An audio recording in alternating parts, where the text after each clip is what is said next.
The bright lights of Hollywood. The picture-perfect couple walking the red carpet. But behind the movie magic, a real-life horror story was unfolding. Yeah, it really was. One that would end in a brutal attack, a cross-country manhunt, and a shocking courtroom showdown. The How I Met Your Mother star who just got convicted of attempted murder. It's an unbelievable story. It is. Welcome to Starscope Report. We uncover Hollywood drama, music industry shakeups, and viral influencer scandals. From red carpet surprises to social media controversies, we dive deep into the stories behind the fame. Today, we are taking a really close look at a story that completely shatters that whole Hollywood illusion. Right? We are focusing on the chilling case of former actor Nick Pasqual, who was just convicted of the attempted murder of his ex-girlfriend, Hollywood makeup artist Allie Shehorn. And for you listening right now, this deep dive is really going to force us to look past that glamorous facade of the entertainment industry. We are confronting some very dark, very urgent realities about how our systems operate, when the cameras stop rolling. Yeah, and to give you a comprehensive look at this, we've synthesized reporting from several key sources. Always important to get the facts straight. Exactly. Yeah. So we're pulling from deep investigative coverage from The Independent, IB Times, Geo News, and the Express Tribune. Okay. And we also have some very personal primary updates directly from the official GoFundMe page set up by Allie Shehorn's community. Our mission today is to unpack the timeline of this tragedy. But, we aren't just going to tell you what happened. Right, there's more to it. So much more. We need to examine the glaring, frankly terrifying, systemic red flags that paved the way for this attack. Yeah, the failures. Exactly. And ultimately, we're exploring how a Hollywood survivor is reclaiming her narrative and her art. I think we need to frame who these two people were before they became the center of a high-profile criminal trial. That makes sense. Set the scene. Right, because if you looked at them from the outside, they seemed like this rising Hollywood couple building their lives in film and television. The perfect picture. Yeah, but the disparity in their actual careers and the power dynamic that created is pretty stark when you look closer. Oh, the contrast is massive. Let's look at Allie Shehorn. She is 37 years old, and before this attack ever happened, she had already established a highly respected, award-winning career. She really did. Yeah, as a special effects makeup artist. She worked on major, visually demanding productions like Babylon, the Mean Girls musical, and Zack Snyder's Rebel Moon. Which notably is reportedly where she and Nick Pasqual first met. Right on set. And she had even won Best SFX Makeup at the Hollywood Blood Horror Festival for her work on a film called Incorrigible. And we should probably clarify what special effects makeup actually entails. Yeah, it's not just regular makeup. Exactly. This isn't just dusting some translucent powder on a lead actor's nose so they don't shine under the studio lights, This is grueling, highly technical work.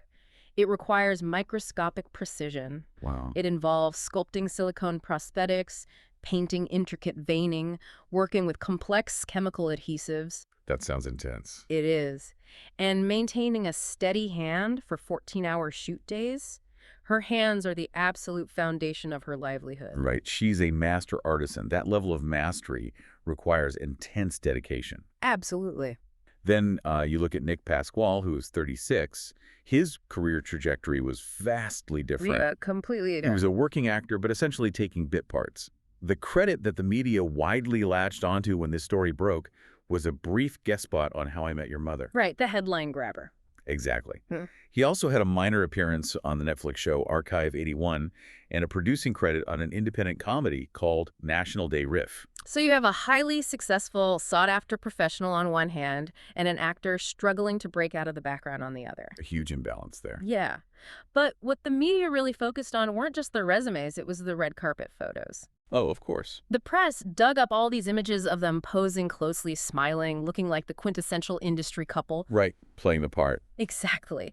But those photos completely masked his earlier criminal history, which included DUI convictions back in 2013 and 2014. Wow, okay. The public reaction to those photos is such a fascinating sociological phenomenon, honestly. It really is. Like, IB Times published a whole retrospective of these images. Whenever a tragedy like this strikes, society has this almost compulsive need to revisit the happy photos. We all do it. We do. Yeah. We scrutinize the smiles, we zoom in on the body language, We are actively looking for the invisible signs of a monster hiding in plain sight. Well, it's a defense mechanism, really. We want to believe we could spot the red flags in our own lives. Like we'd be immune to it. Exactly. If we can look at a paparazzi photo and say, oh, I see the aggression in his eyes, I would have known, it makes us feel safer. It makes us feel like we could prevent it from happening to us. It highlights our deep societal discomfort with the reality that abusers rarely look like movie villains in their day-to-day lives. That is so true. The illusion was flawless to the outside world. But the reality for Allie Shehorn was an escalating nightmare that had absolutely nothing to do with Hollywood glamour. Nothing at all. Her success, her talent, her zip code, none of it shielded her from the reality of domestic violence. No, it didn't. If you're captivated by these dark Hollywood twists and want to understand the real stories behind the headlines, make sure you're subscribed. We've got even crazier stories ahead as we unpack what happened next. Yeah, you won't want to miss it. Because as much as we talk about the hidden nature of this abuse, the most terrifying part isn't what happened on the night of the attack. No. It's what the legal system allowed to happen just 5 days before it. Yeah, that's the part that is just so hard to stomach. The attack in May 2024 did not happen in a vacuum. Right. There was a harrowing, documented escalation of domestic violence leading up to it, which turns this from a private tragedy into a glaring systemic failure. I was reading the timeline based on the reporting from The Independent, and the escalation is just horrifying. It's awful. In the weeks and months before the stabbing, Allie Shehorn did everything she was supposed to do. Everything. She filed a restraining order against Pasqual, and in that civil filing, she detailed a horrific pattern of abuse. Yeah, people reported on that extensively. She accused him of choking her, raping her, breaking down doors in her home, and assaulting her with a belt. She took the exact steps society tells victims to take. Right, go to the police, get the paper. Exactly. Right. She documented the abuse, she went to the authorities, she navigated the civil court system to secure that restraining order. And it seemed like it was working, initially. Briefly, yeah. It looked like the criminal justice system was going to step up and do its job. On May 18, 2024, Pasqual was arrested on a felony domestic violence-related charge. Okay, wait, let's really unpack this, because the mechanics of what happens next are just so hard to comprehend. Yeah, it's baffling. He gets arrested on May 18th for felony domestic violence. The police take him in. He is booked into a Los Angeles jail. Right. But he is released a mere 5 hours later on a $50,000 bond. Just 5 hours? I mean, how does someone get arrested for a felony with a documented history of severe abuse and an active restraining order and walk out of jail 5 hours later for $50,000? Yeah. How is the victim supposed to feel safe? Well, they aren't, and that is the crucial, fatal flaw in how these two systems interact. It's completely broken. It really brings us to a much broader conversation about domestic violence and the enforcement of protective orders. Right. In many jurisdictions, the civil system that issues a restraining order and the criminal system that processes an arrest, they do not communicate effectively. They're just operating in silos. Exactly. And when a victim comes forward, the period immediately following an abuser's arrest or the serving of a restraining order is statistically the most lethal time for them. Because the abuser feels a sudden loss of control. They lose control, yeah. And the instinct is to retaliate to regain dominance. It's a psychological phenomenon known as separation assault. Separation assault. Wow. Yeah. Now, combine that volatility with the mechanics of the bail system. Right, the $50,000. The bail schedule often relies on standardized amounts based solely on the specific charge of that exact moment. Like a menu. Basically, it frequently fails to adequately weigh the cumulative history of abuse, the violation of the civil restraining order, or the immediate lethality risk to the victim. It's like diagnosing a massive heart attack, but then discharging the patient 5 minutes later just because their temperature happens to be normal right that second. That is a perfect analogy. The system looked at the isolated charge of the day and completely ignored the massive, fatal underlying condition, the documented history of escalating violence. By setting bail at $50,000, the system effectively put a price tag on his release. Yeah. And in reality, utilizing a bail bondsman, he likely only had to pay a fraction of that amount. Like what, 10% usually? Usually around 10%, yeah, to purchase his freedom. So for Allie Shehorn, a piece of paper telling him to stay away was her only remaining shield against a man who had already proven he did not respect boundaries. That $50,000 bond bought Pasqual his freedom. And with that freedom, he didn't cool off. No, not at all. He escalated. Just 5 days later, he proved exactly why he never should have been released. It's chilling. Stay with us, because what happened next shows the devastating real-world consequences of a system that looks the other way. And the details of this attack are straight out of a horror movie. They really are. That brings the timeline to the early morning hours of May 23, 2024. Just 5 days later. Just 5 days after he walked out of that Los Angeles jail. So it's 4:30 in the morning. Pasqual breaks into Shehorn's home in Sunland, California. Right. This is a quiet residential neighborhood. It's pitch black outside. This is the one place she is supposed to be safe, but he forces his way in.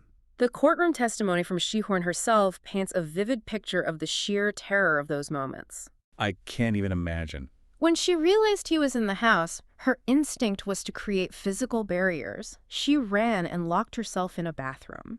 Put yourself in her shoes for a second. You hear the person who has been terrorizing you, the person you have a restraining order against, inside your house at 4:30 a.m. It's pure panic. She testified that she ran to the bathroom because she thought there's another lock on that door. Right. She's relying on the physical mechanics of a deadbolt because the legal mechanics of the restraining order had completely failed her. Wow. Yeah. She is just trying to put wood and metal between herself and him. But standard interior doors are not built to withstand that level of rage. No. Pasqual literally punched holes through the bathroom door to break it open and get to her. That detail, punching through the door, it tells you everything about his intent. Everything. This wasn't a conversation. This was brute force. Once he broke in, he attacked her with a knife, stabbing her more than 20 times. The violence was absolute, and it was calculated. And after inflicting those injuries, Pasqual fled the scene, leaving her there to die. Just awful. Shehorn was discovered bleeding out by her friend and roommate, Christine White. Thank goodness she was there. Yeah, White's quick thinking and immediate action to get emergency help undoubtedly saved Shehorn's life that night. The paramedics arrived to a horrific scene. While Allie is fighting for her life, rushing to the hospital, a massive manhunt begins. Right. Pasqual doesn't just run down the street and hide. He flees the state entirely. He ran as far as he could. He makes it all the way across the country to Texas. A week later, authorities finally apprehend him at the Fort Hancock International Bridge checkpoint in Sierra Blanca, Texas. Oh. He was literally trying to cross the border into Mexico to escape justice. And to understand the gravity of what she survived, we really have to look at the medical aftermath. Yeah, let's talk about that. Shehorn was rushed to the hospital in critical condition. She had to endure 14 hours of reconstructive life-saving surgeries. Let's just pause on that. 14 hours on an operating table. It's massive. The toll that takes on a human body, on the central nervous system, is unfathomable. She spent a week in the intensive care unit just stabilizing. Just to stabilize. Right. The injuries were extensive. We're talking deep, severe cuts to her neck, her arms, and her abdomen. Horrific. She suffered partial vision loss, and crucially, she suffered lasting nerve damage to her hands. Which brings us back to what we discussed earlier.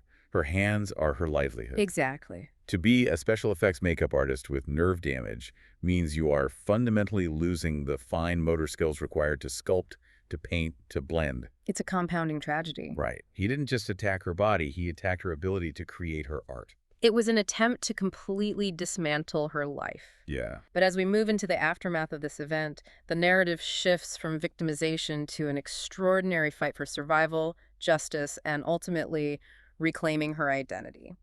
The pursuit of justice took 2 agonizing years. This brings us to May 8, 2026. Right, just recently. A California jury convicted Nick Pasqual on 6 counts. This included first-degree attempted murder, residential burglary with a person present, and forcible rape. Big convictions. Huge.